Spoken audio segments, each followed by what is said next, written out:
Die De Deur spookstorie loop as volg. Op hierdie stuk pad is daar iewers langs die pad 'n merasie. Daar het 'n boer gebly met sy beeldskone dogter. Die dogter het 'n kerel gehad, hy was 'n biker. En daar was klomp goed wat die pa nie van hierdie ouetjie gehou het nie. En hy het alles probeer om die verhouding tot 'n eind te kry. Hy het agtergekom, elke keer wanneer hy weggaan in die aande, gaan sy dogter en vat 'n lantern en lig hom 3 keer, laat die lig 3 keer flash. By die 3de keer, dan kom hy na haar toe. Hy het toe 'n plan opgewerk deur om blou draad van die een bloekomboom na die ander bloekomboom toe te span.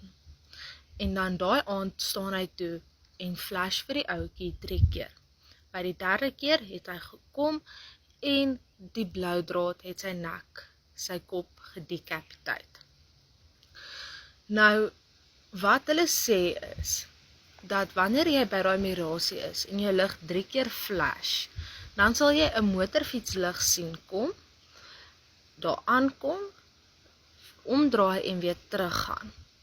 Daar stories van mense wat dit meer as paar keer gedoen het, die spook gaan het en uitgetart het, en hy deur die kombi gaan na die swart streep opsit.